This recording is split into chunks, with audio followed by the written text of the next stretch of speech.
Donc, comme convenu aujourd'hui, Inch'Allah, nous avons parmi nous le frère Moussaad Ouamra, qui est donc imam à la mosquée de Bondy. Il nous fait l'honneur, il était déjà passé au mois de décembre pour donner une conférence au Centre Nour. Et donc aujourd'hui, il nous fait l'honneur et le privilège de nous faire une vidéoconférence sur le thème de l'optimisme. Donc, Inch'Allah, lui laisser. Donc, comme d'habitude, il y aura une intervention d'une vingtaine de minutes. Et puis après, il y aura un échange, une petite séance de questions-réponses. Donc, vous pouvez dès à présent mettre vos Donc, vous pouvez mettre dès à présent vos questions à l'écrit. Et donc, moi, à l'issue de l'intervention du chef, questions, il répond. Donc, Chavou Saïd, la parole est à vous. Barakallahu fikum. Est-ce que vous m'entendez bien? Le son est bon? Oui. Faites-moi signe s'il y a un problème, Inch'Allah. Bismillahir Rahmanir Rahim. Alhamdulillahi Rabbil Alamin. Wassalatu wassalamu ala ashrafil anbiya'i wal mursalin. Sayyidina Muhammad wa ala alihi wa sahbihi ajma'in.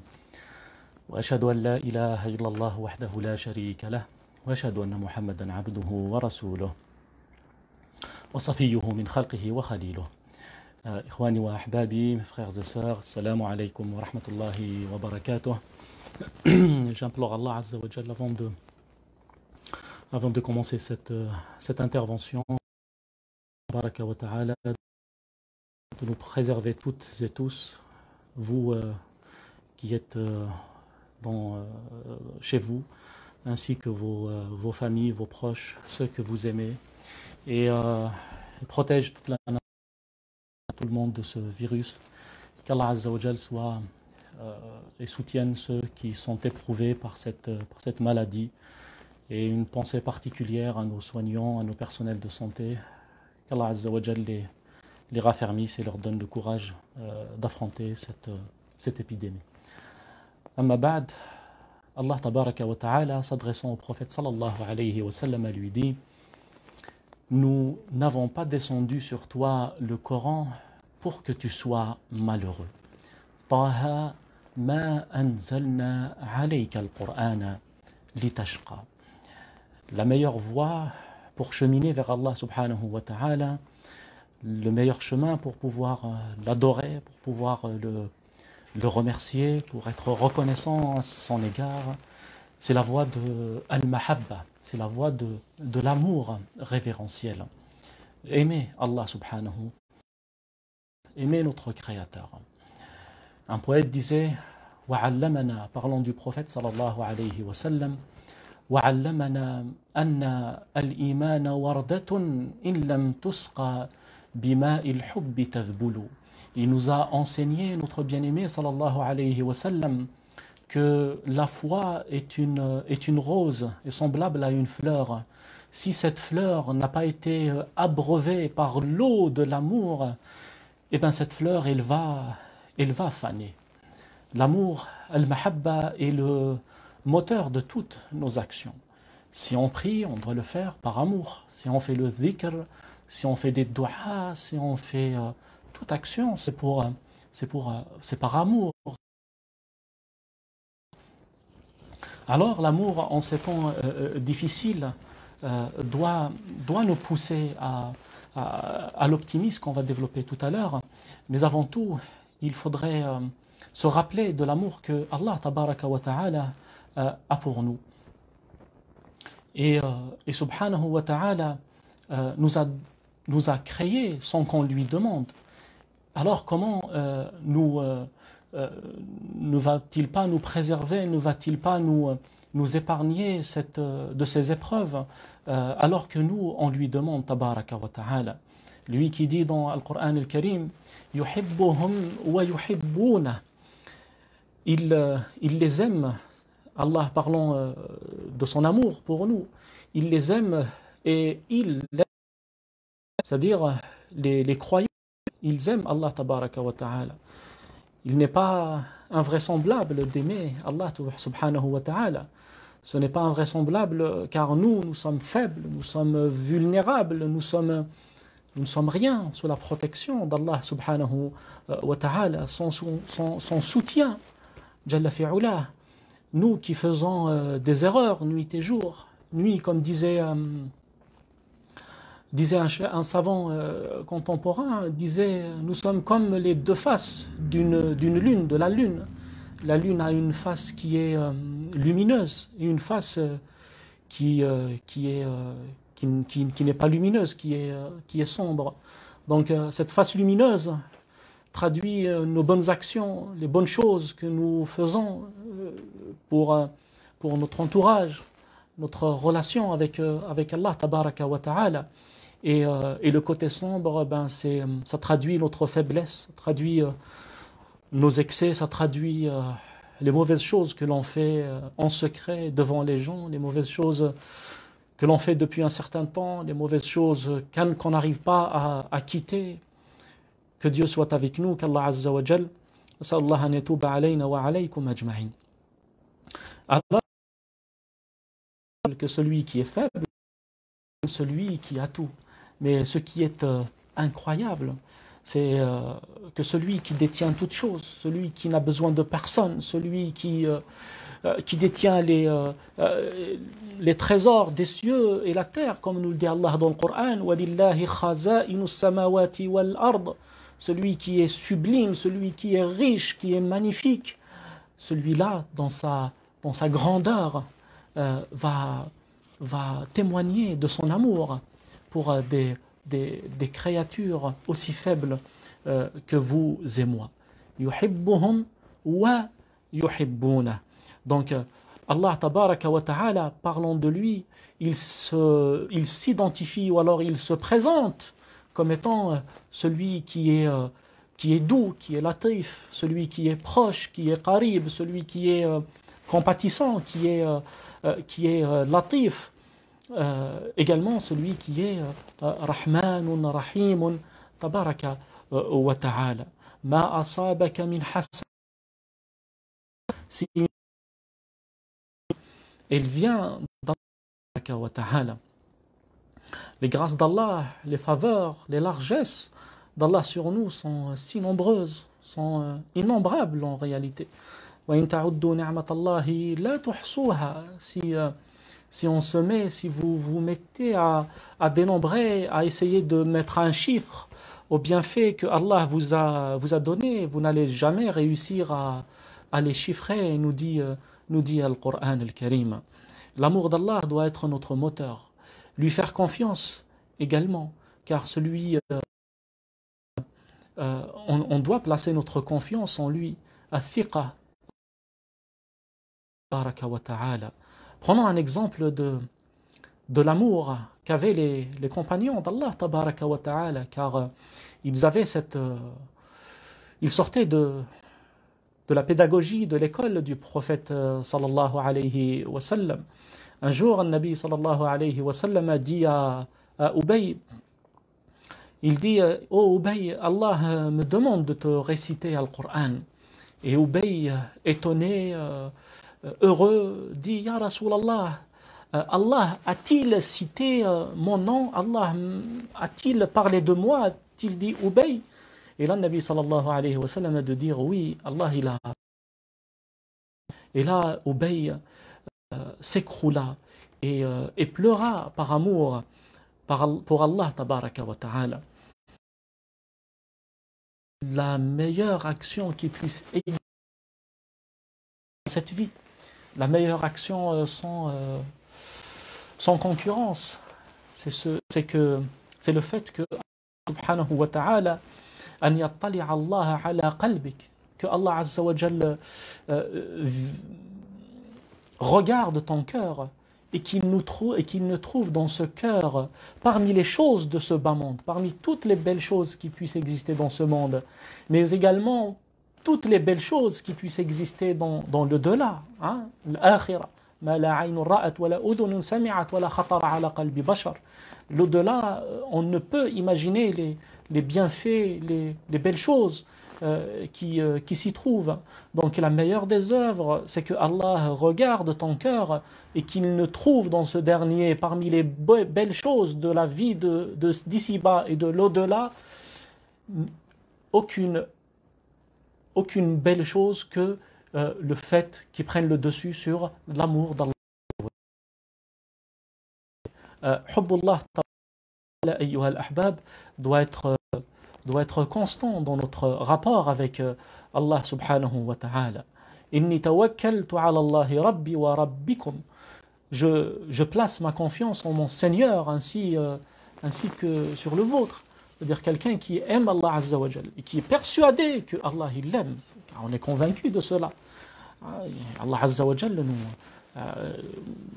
c'est une preuve d'amour qu'il nous a créé, c'est une preuve d'amour qu'il nous a guidés, qu'il nous a montré le chemin, qu'il nous a envoyé le prophète sallallahu alayhi wa sallam, qu'il s'est identifié, qu'il s'est présenté. Tout ça, c'est des preuves d'amour d'Allah tabaraka wa ta'ala. Alors, quelqu'un qui aime Allah en lui, pleinement, ce n'est pas uniquement des paroles. Confiance en Allah, il est serein au quotidien, il est serein malgré les épreuves, il est serein malgré les aléas de la vie, optimiste à toute épreuve. Est-ce que c'est facile? Est-ce que c'est chose facile quand je vous dis ces choses? En réalité, c'est des valeurs qui se travaillent. C'est des valeurs qui se travaillent et tout commence. Et le début, c'est de connaître son Créateur. Quand on connaît notre Créateur, quand on connaît l'étendue de sa grandeur, l'étendue de sa miséricorde, l'étendue de sa grâce, on ne peut que l'aimer. Il n'y a pas un être sur terre qui apprenne à connaître réellement Allah, Dieu, sans qu'il ne l'aime. On dit que si on ouvre le cœur de celui qui a connu, qui a aimé Allah, et qui lui a fait confiance, et qui est satisfait du partage de Dieu, eh bien, si on ouvre son cœur, sûr c'est une métaphore, on va trouver une telle quantité de bonheur que ce bonheur pourrait être partagé à tous les habitants de la terre, tellement il est satisfait, il est apaisé, il est optimiste. C'est le minimum dans notre relation avec Allah Azza wa Jal que d'être optimiste. Tafa'alu bil khayri tajidouh, comme nous dit le prophète sallallahu alayhi wa sallam. Soyez optimiste, et bien vous trouverez de à quoi vous êtes optimiste. Wallah, dans un autre hadith, il nous dit sallallahu alayhi wa sallam, Allah aime le positivisme, aime le fait de toujours penser que l'issue sera meilleure, que le lendemain sera meilleur. Voilà, tel est notre rapport, mes frères et sœurs, avec Allah Azza wa Jal. Ce n'est pas adorer Allah dans l'aisance et quand une difficulté nous touche, eh ben, c'est la fin du monde. C'est la fin du monde, comme certains l'ont si maladroitement interprété. C'est une punition divine. C'est une punition divine d'avoir envoyé ce virus. Comment peuvent-ils savoir? C'est cela leur rapport avec Allah Azza wa Jal. Ils pensent que Allah va leur envoyer un châtiment, que Allah va les punir, que Allah va remplir leur vie de malheur, de maladie. فَمَا ظَنُّكُمْ بِرَبِّ الْعَالَمِينَ. Allah nous dit dans le Coran, quelle est votre pensée d'Allah Azza wa Jal? Qu'attendez-vous d'Allah Azza wa Jal? Vous savez que le fait de penser Allah Azza wa Jal négative est l'un des pires péchés. Lui, qu'il veut notre bonheur, qu'il veut notre félicité dans cette vie et dans l'au-delà, que...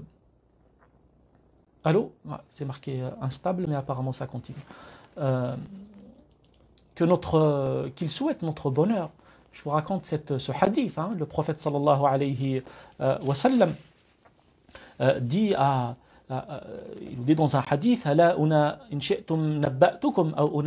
si vous souhaitez, je vous informe de la première chose que Allah va dire aux croyants le jour dernier. Et ce que les gens vont répondre à Allah, leur premier échange. Et là, les gens ont dit, Ya Rasulallah, oui, on veut bien. Il dit, sallallahu alayhi wa sallam, Allah leur dira, Hal ahbabtum liqa'i. Est-ce que vous aimez ma rencontre? Et les gens aiment ta rencontre. Dans un autre hadith, Man ahabba liqa Allah, ahabba Allahu liqa'ah. Celui qui aime la rencontre de Dieu, Dieu aimera sa rencontre. Et donc, Allah leur dira, et il connaît la réponse, bien entendu, il leur dit, mais pourquoi vous aimez ma rencontre? Alors les gens vont dire, Rajawna afwaka wa maghfiratak. Parce que, écoutez bien, on espérait, on attendait, on était serein, on était optimiste dans la vie que tu vas nous accueillir par ton repentir, par ta grâce, par ton pardon. Alors, regardez leur action. Est-ce qu'ils ont fait une action physique? Est-ce qu'ils ont prié un certain nombre de prières supplémentaires? Ce hadith ne le mentionne pas. Est-ce qu'ils ont dépensé énormément d'argent, énormément de biens? C'est des bonnes actions, mais regarde. Ils ont dit, Ya Allah, Rajawna, on espérait ton pardon, et on espérait ta grâce. Alors Allah Azza wa Jal va leur dire, Qad wajabat lakum maghfirati. Vous aurez mon pardon, vous aurez mon absolution. Rien que le fait qu'ils aient fait confiance à Allah, qu'ils ont attendu de lui le bien, qu'ils ont attendu de lui des choses positives, rien que cette action qui émane du cœur leur a valu ce que vous avez entendu, le pardon d'Allah tabaraka wa ta'ala. On doit être serein, mes frères et sœurs.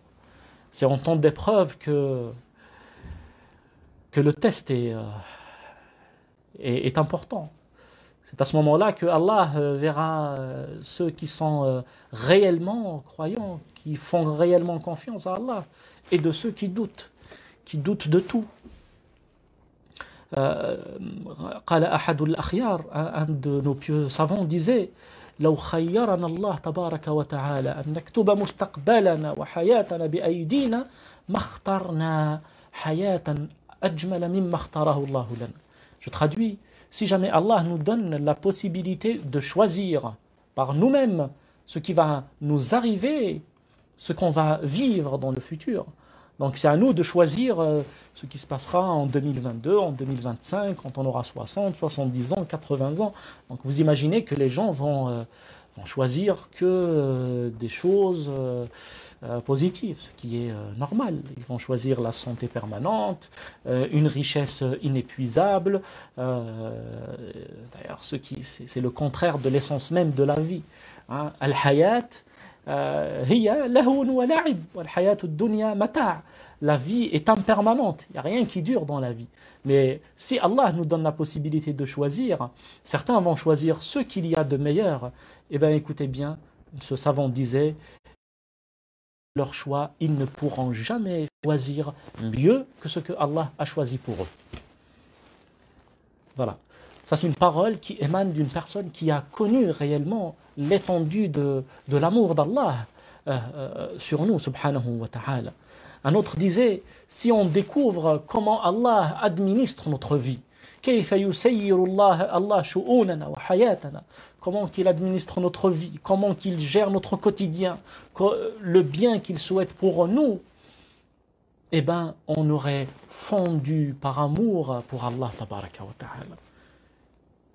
Si on découvre comment que Allah il gère notre quotidien, alors avoir cet a priori négatif, avoir ce pessimisme, que demain mes enfants seront perdus, que demain je ne vais pas me marier, que demain je n'aurai pas d'enfants, que demain je perdrai mon travail, que demain je tomberai malade, que des choses négatives, eh bien, cela s'appelle su'ut ta'amuli ma'a tabaraka wa ta'ala.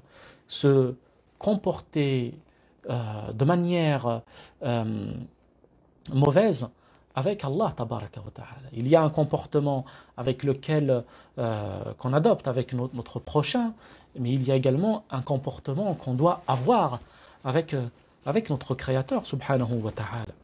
Un jeune homme était à l'agonie.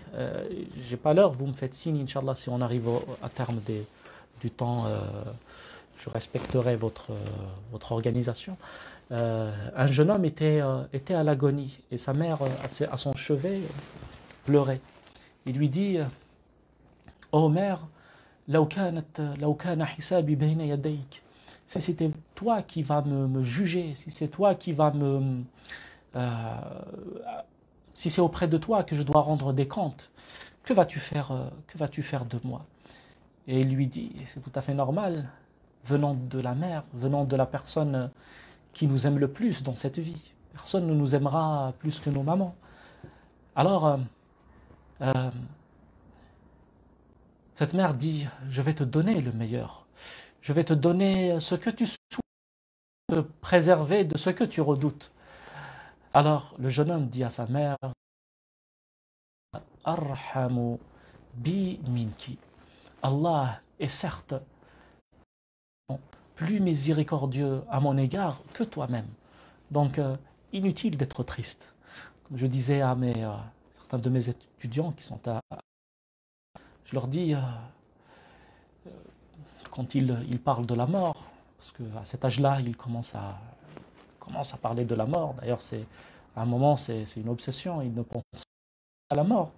Je leur dis, celui qui meurt, il ne va pas rencontrer quelqu'un qui est méchant. Allah, celui qui va mourir ne va pas à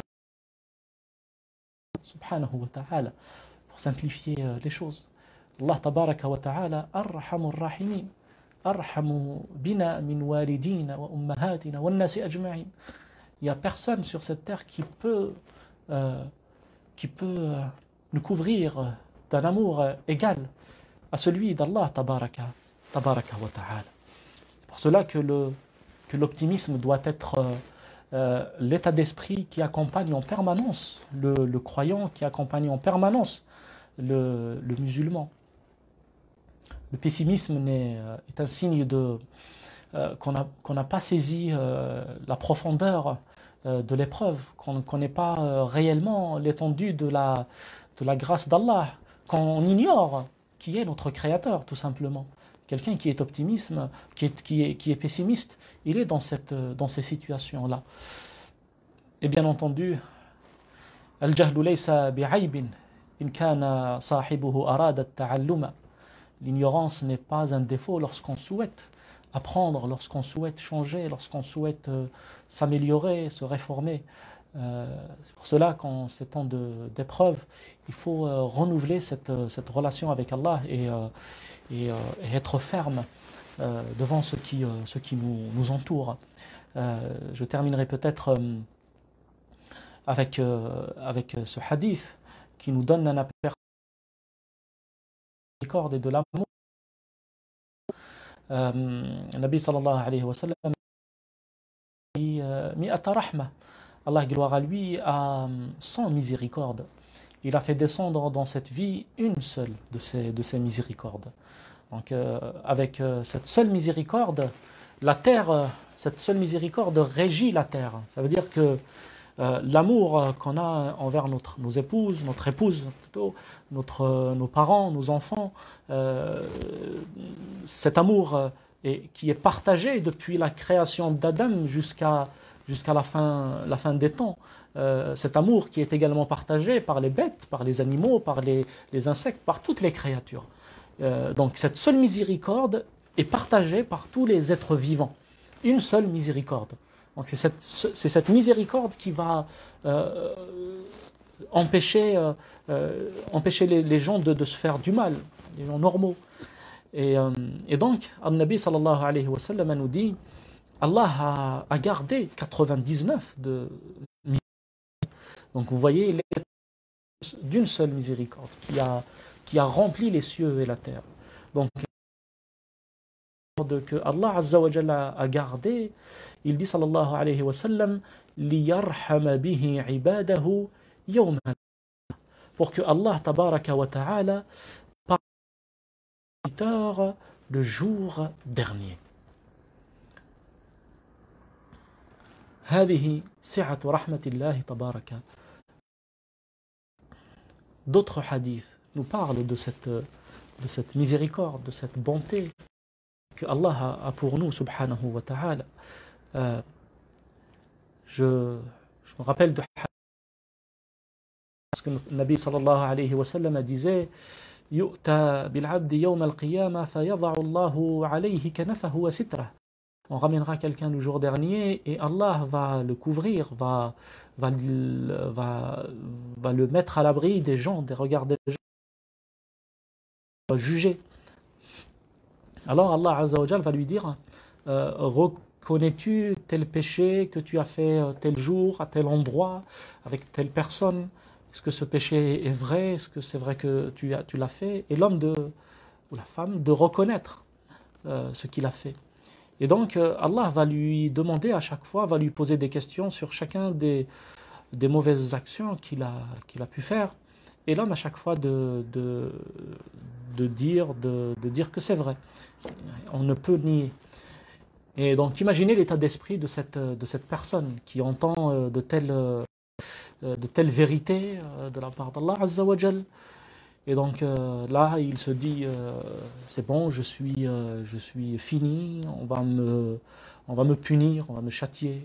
Et Allah Azza wa Jal de lui dire, satartuha laka fi dunya, ces péchés, je les ai cachés dans la vie. Combien de péchés on a fait et que Allah Azza wa Jal a caché aux yeux des gens.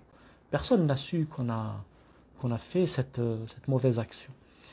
Et ça, c'est une grâce d'Allah, est un autre bienfait d'Allah Azza wa Jal, d'avoir caché nos péchés, d'avoir caché nos mauvaises actions. Donc Allah va lui dire, satartuha laka fi dunya. Mon bienfait t'a déjà touché dans la vie. Personne ne t'a vu faire ce que tu as fait. وَإِنِّي الْيَوْمَ أَغْفِرُهَا لَكَ. Et moi aujourd'hui, je te les pardonne. Et moi aujourd'hui, je te pardonne tes péchés. Je te pardonne tes excès.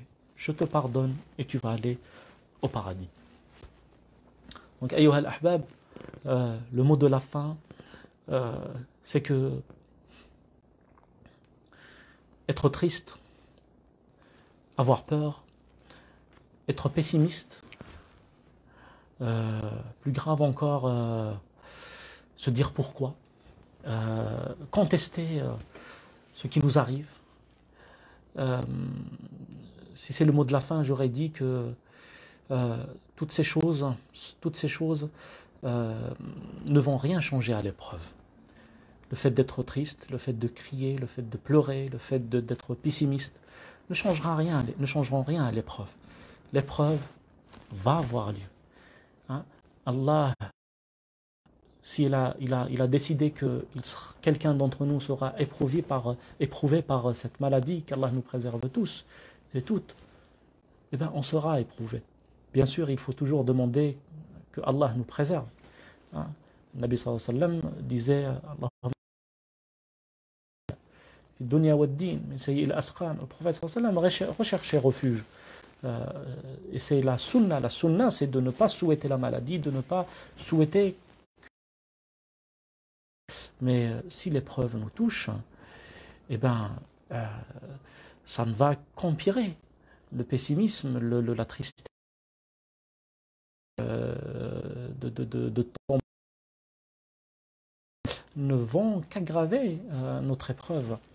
C'est pour cela que l'une des meilleures actions avec laquelle, bien sûr, les meilleures actions émanent toutes du cœur. Les meilleures actions émanent du cœur. Le monothéisme, l'amour d'Allah, l'amour du prophète sallallahu alayhi wa sallam, la certitude, le khushu' quand il s'agit de prière, le recueillement dans la prière, la patience, la reconnaissance, la piété, la taqwa, toutes ces actions émanent du cœur. C'est pour ça que l'effort que nous devons faire commence d'abord par notre cœur. C'est le lieu du regard d'Allah subhanahu wa ta'ala.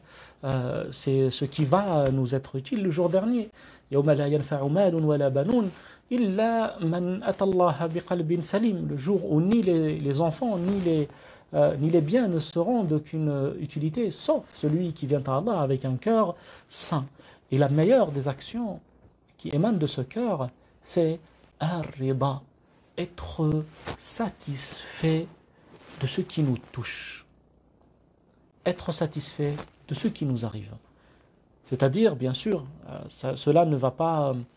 on ne va pas dire une seconde qu'il faut baisser les bras, qu'il ne faut pas agir, chercher l'excellence, etc. Mais dans les épreuves, il faut être dans le partage de Dieu. Hein.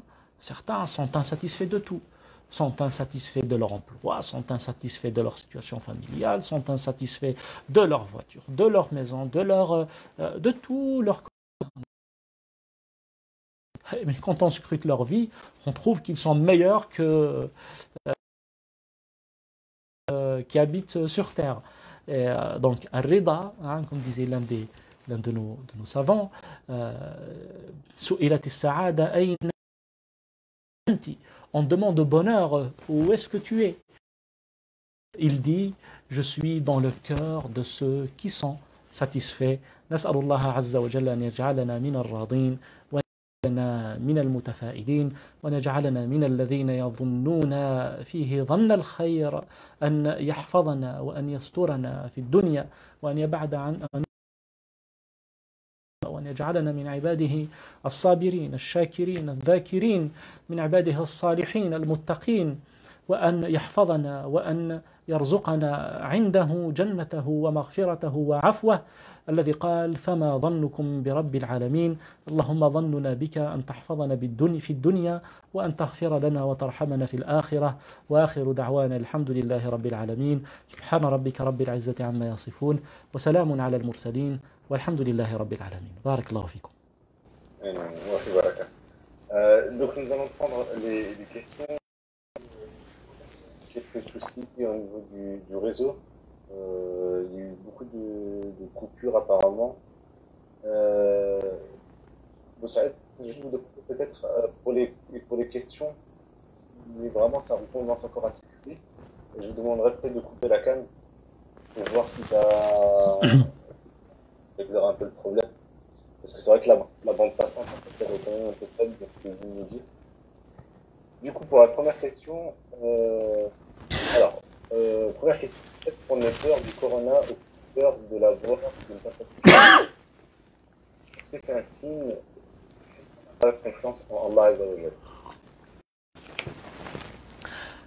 Avoir peur d'une maladie, surtout si elle est évidente, hein, comme là le virus, il se propage très vite, le virus il est connu, il est diagnostiqué, il y a maintenant plus de 10 000 personnes qui sont décédées. Le fait d'avoir peur qu'il nous touche, en réalité, ça ne signifie pas qu'on n'a pas confiance en Allah Azza wa Jal. Je croise un lion en bas de chez moi, alors un chien enragé, je ne vais pas me dire en une seconde que c'est un manque de foi de ne pas affronter ce lion ou alors de ne pas avoir peur. C'est une peur naturelle, c'est une peur qui remet en aucune manière notre foi en Allah Azza wa Jal. Mais effectivement, le fait de penser que Allah va me toucher par cette maladie pour me punir, comme disaient certains, Allah nous a chassés de ces mosquées, Allah nous a fermé les lieux saints, etc., etc. On ne doit pas avoir ce courage de parler ainsi de notre Créateur et de penser ainsi de lui, subhanahu wa ta'ala. Barakallahu fik. Il y a une autre question concernant en fait les actions. Vous avez parlé de l'amour d'Allah, de la satisfaction de ce pour pouvoir atteindre l'optimisme. Mais en termes, alors ce sont des choses qui mettent un peu de temps à travailler. En fait, on arrive à atteindre ces stades-là. Est-ce qu'il y a des actions qui sont un peu plus, on va dire, un peu plus rapides, plus concrètes à faire pendant le confinement, par exemple, en profiter pendant qu'on a beaucoup de temps libre. Est-ce qu'il y a des actions qu'on peut faire pour justement atteindre ou faire progresser un peu plus notre état et atteindre justement cet état d'optimisme? Très bonne question, Akhi Mu'adh.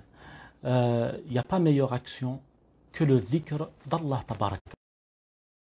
C'est une simple à faire qui ne nécessite aucun effort financier, comme le pèlerinage, qui ne nécessite aucun effort physique, comme la prière, et qui est une action des plus méritoires, des plus aimées d'Allah subhanahu wa ta'ala. Hein? Ô vous qui croyez, invoquez Allah avec abondance. Évoquez Allah tabaraka wa ta'ala. Et le Coran, on dit que le Coran est le meilleur des livres. Donc la meilleure citadelle dans laquelle on doit se réfugier. Alors, il y a un livre qui s'appelle La citadelle du musulman qui porte très bien c'est un titre qui résume très bien l'importance de dhikr. Eh ben, c'est le dhikr d'Allah tabaraka wa ta'ala. Faire le dhikr abondamment, astaghfirullah abondamment, le prier sur le prophète sallallahu alayhi wa sallam de manière abondante, dire subhanallah, subhanallah, la ilaha illallah, Allahu akbar. Tout dhikr est très bien et le Coran est le meilleur des dhikr. Wallahu a'lam. Barakallahu fik. Autre question.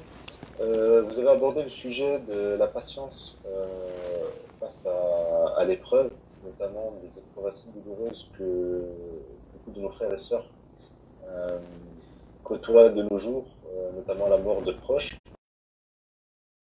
Et on va pas dire une solution, mais est-ce que vous avez des recommandations ou des actions justement à faire pour pouvoir patienter, pour que les personnes touchées par ces épreuves-là puissent patienter plus facilement? Barakallahu fika, akhi Mu'adh. Sans la patience, il n'y aura rien. On a besoin de patience pour faire les bonnes actions. On a besoin de patience pour jeûner toute une journée de Ramadan. On a besoin d'endurance pour se réveiller le matin, pour prier, pour aller à la mosquée. Pour ceux qui avaient l'habitude d'aller à la mosquée, il nous faut de la patience pour faire les bonnes actions.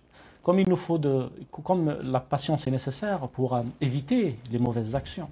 Hein, faire face à la tentation nécessite de l'endurance. Dire non au péché nécessite de la patience. Faire face à son zakat, lorsqu'il faut donner une sadaqa, une aumône, nécessite de la patience. Et la patience est également requise lors des épreuves. Comme je l'ai dit tout à l'heure, ou qu'on se montre impatient, l'épreuve aura lieu. L'épreuve va nous toucher. Ceux qui doivent être rappelés à Allah seront rappelés à Allah tabaraka wa ta'ala. Ceux qui doivent décéder, ils vont décéder. Et nous, on va les suivre. On va tous mourir. Kullu nafsin dha'iqatul maut. Thumma ilayna turja'un. Toute âme goûtera à la mort. Puis vers nous, vous allez retourner. Donc le fait de perdre un être cher, oui, c'est douloureux. Et la meilleure chose à lui faire, ou à elle, à la personne qui est décédée, c'est de l'accompagner avec une dua, lui consacrer une invocation, une dua à chaque prière, à chaque prosternation. C'est le meilleur cadeau qu'on puisse lui offrir. Et le prophète sallallahu alayhi wa sallam a perdu, vous connaissez tous, ces passages de la sira, de l'histoire du prophète, de la vie, de la biographie du prophète sallallahu alayhi wa sallam. Il a perdu ses enfants. Et le dernier fut Ibrahim. Et lorsqu'il l'a perdu, il a pleuré sallallahu alayhi wa sallam. Et il disait, Innal ayna la tadma'. L'œil pleure, et le cœur est triste, et nous ne disons que ce qui plaît à notre Seigneur. Donc lorsqu'une épreuve nous touche, faire des doigts à celui lorsqu'un être cher est parti, l'accompagner avec nos doigts et se dire qu'il est parti vers qu'il est parti à la rencontre du miséricordieux, qu'il est parti à la rencontre de celui qui pardonne, et qui pardonne, et qui pardonne. Il y a un texte qui nous dit que le jour dernier, le diable, Ash-Shaytan, va voir comment que Allah pardonne aux croyants. Il leur pardonne un groupe, il va leur pardonner, un second groupe, il leur pardonne, un troisième, un quatrième. Donc quand le Shaytan, il verra le pardon d'Allah le jour dernier, lui-même, le diable lui-même, espérait être. Alors qu'en est-il du proche, de votre proche qui est parti, qu'Allah Azza wa Jal leur fasse et nous fasse tous miséricorde.